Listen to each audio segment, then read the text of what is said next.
My girlfriend of 3 years has been cheating on me and using me for a place to live.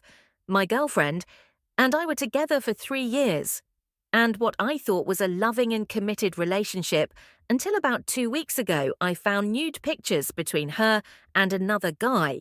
After this, I reached out to her friend, and it turns out she has been cheating on me for over a year and using me for a place to live the whole 9 months we were living together, and getting this friend to help her cover it up. This friend of hers is a real piece of crap, manipulating my girlfriend into doing all kinds of things, and has always hated me. Is it crazy that I still want to be with this girl? Update. After a night of thinking about it, I confronted her and kicked her out as soon as she woke up. She wasn't sorry and felt no remorse on top of this. I've told all of her family what she has done and what she's really like, and the same for all of our mutual friends, one of which is her best friend, who I'm also getting a drink with later on tonight to discuss what happened. I'll update later on how it goes. Update 2. I E'd her best friend after we got drunk, and I sent her videos of me doing it. Final update: her family has reached out to me since the incident and informed me that they have cut all contact with her for the time being, and I still have a pretty good relationship with her parents.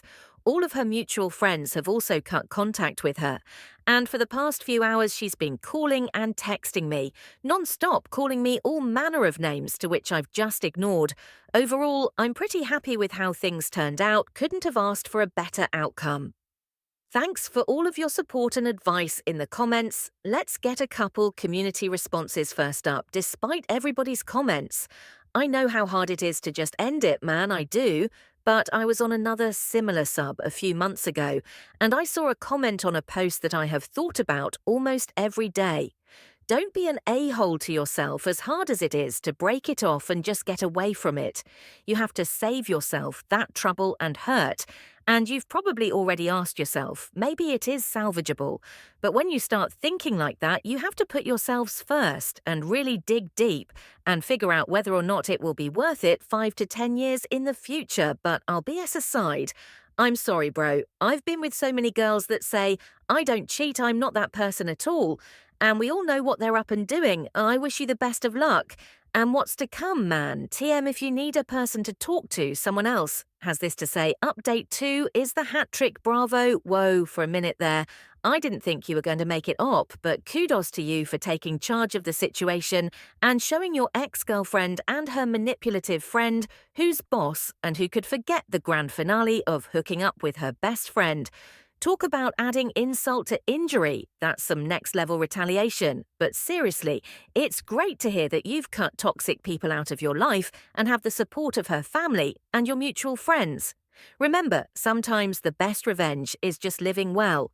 Keep focusing on yourself and your own happiness and leave the drama behind. What would you have done next? Up is the unsuspecting victim of a surprise threesome. My 27 boyfriend, 28, slept with another woman and claims I wanted him. To my hands are shaking. So sorry if there are typos. I don't know if I'll be able to explain what just happened.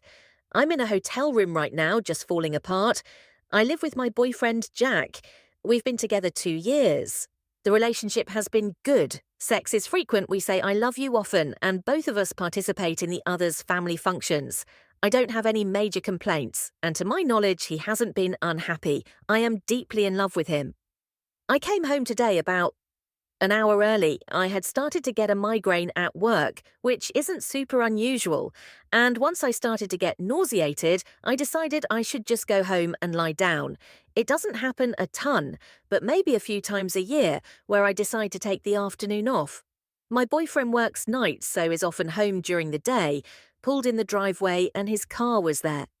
Not unusual, he doesn't work until the evening, parked on the street out front, like I always do. You can't really hear the car from that distance unless you're really listening. And when in the apartment, the bedroom is on the far side of the apartment from where I came in, so you usually can't hear a key in the lock or anything, especially with the air conditioning on. It was I said hello as I came in, but could immediately hear that the air conditioning on in the bedroom. It's a separate window unit.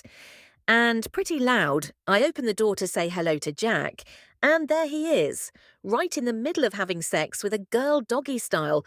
They both froze, and she looked really shocked. He was just sort of expressionless. She immediately sort of scrambled for the sheets, but he just sat there.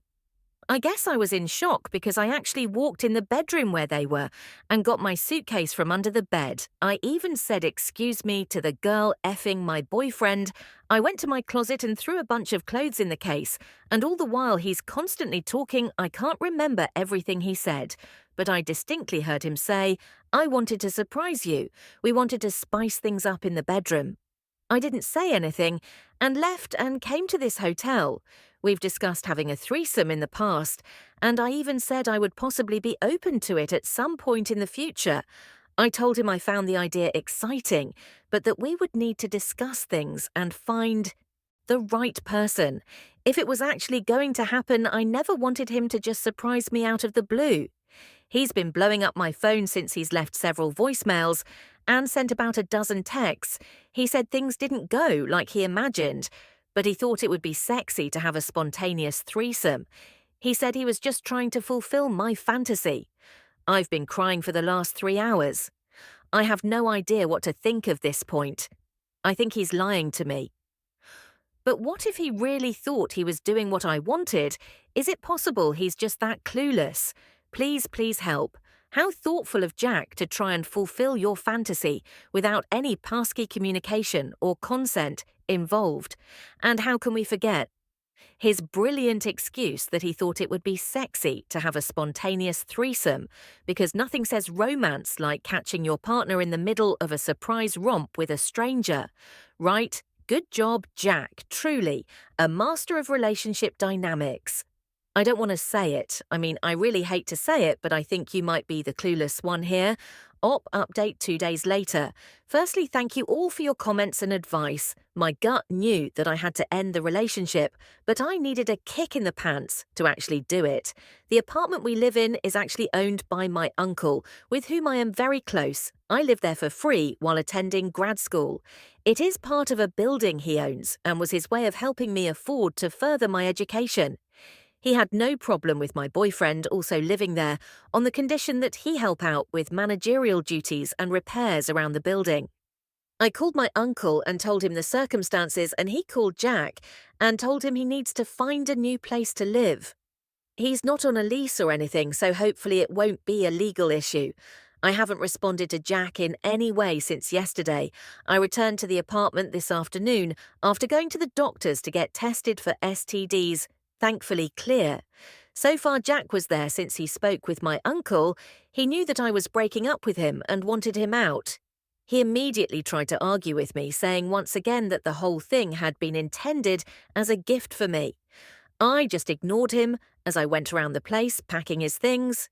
He also said that the only reason he started without me was that he wanted to get used to the two of them together, so things wouldn't be awkward when I arrived. Apparently he thought having sex with her first would make the threesome go smoother. I didn't even look at him, just kept packing. I'm proud of myself that I didn't cry. I think I was past the point of crying. He kept blabbering on, saying that he just wanted to test the waters with the other person, so that when the time came, they could both focus totally on me. The final straw was when he said that I was being totally unreasonable and ungrateful for the effort he was putting into our sexual relationship. I stared at him for a minute and then I just started laughing. I couldn't control it. I must have laughed hysterically for a full minute. He got angry but finally shut up and stopped trying to just by himself. I asked for his key and then told him to leave. I said that he could call to arrange a time to come pick up all his things, but not to contact me for any other reason. His parents live in the same city, so I know he has somewhere to stay. He left looking pretty forlorn. I didn't ask how long he'd been cheating on me, just knowing about the one incident was enough. He's obviously not the person I thought he was. I don't feel like I even know him anymore. I'm still sad, but I'm going to be okay.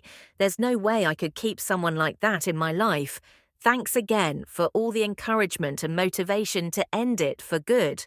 I knew the truth in my heart, but I needed to know I wasn't crazy. Well, isn't Jack just a beacon of maturity and understanding, testing the waters? How considerate of him to conduct field research on your behalf without your consent. And who wouldn't want their partner to jumpstart a threesome with a surprise solo performance, right? But hey, at least he's graciously accepting your laughter as a valid response to his absurd justifications. It's like watching a masterclass in self-delusion and gaslighting congratulation on kicking him out and taking back control of your life. Who needs a cheating, delusional roommate anyway? Here's to brighter days ahead without the burden of someone who thinks infidelity is a form of relationship enhancement. Has your partner ever tried to play games like this? How did you handle it? Lastly, Op discovers her husband's new job. Perk includes a steamy affair with a coworker trial, was today 27 plus years. And it's over, just like that original post I've been reading for months, but haven't told my story, hoping to find. Healing my husband, 52, and I, 51, have been married for 27 plus years and together for 32. We have 2 amazing adult children in July of 2022. We moved across the country for my husband to pursue a new job, an exciting, high-profile job for him. I've always been a stay-at-home mum. Coincidentally, our daughters go to vet school in the same town where husband's new opportunity is a win-win. My son graduates from college in May and takes a job in the same state so that we can still be a family all together, far away from where we are, but we are together. I start working at husband's company, as do both my kids part-time, for some extra spending money, all of us working even at the same place. D-Day is July 2023. I discovered my husband as having an affair with a subordinate coworker, our coworker, all of ours. This woman pretended to be my friend, always asking about our family, the kids chatting with all of us like we're buddies. I had suspicions and read texts on his app. Apple Watch while he was in the shower, he had taken his phone into the bathroom. It's 5 a.m. I wait for him to leave for work and start packing. It was like something out of the movies, literally dumping my dresser drawers into suitcases. I packed my car with as much as I could fit personal effects and left. I drove to my son's and stayed there for 6 weeks. Went full, no contact with him, not a word, not a text, nothing. Just left now. It's January. I've never spoken to him. The only texts we've exchanged have been limited and only about money. He leaves me with no money in our joint accounts constantly. Despite him making a high 6-figure salary, my daughter and I are in a place now, and my son, 23, pays for it. We put our family home on the market, and husband offered me $500 a month alimony in a settlement proposal. After 27 years, he offered me $500 a month when he makes almost $200,000 a year. We went to mediation on Monday and got nowhere today. We went to trial, and his affair partner was subpoenaed by my attorney. She admitted that they are having a sexual relationship. We live in an at-fault state. The judge will deliver his verdict on Friday morning. I'm so ready for this nightmare to be over update. I went back to court this morning to hear the verdict in our divorce case. I am pleased to report that our divorce was granted at fault on the grounds of adultery on the part of my husband. This was very important for me to hear. So I am thankful that I have gotten to that. I needed to hear the judge say it and have it be a part of the legal documentation. I was awarded alimony for life and other financial things. He was awarded all of our debt. I'm satisfied with the outcome and feel that the judge was very fair. It was a very emotional morning, but I'm starting to feel a little bit better. A huge thank you to everyone who commented here. I never expected so much support. I know this is a club no one asked to join, but I'm thankful to have found this group. It is comforting to know that you are not alone in this.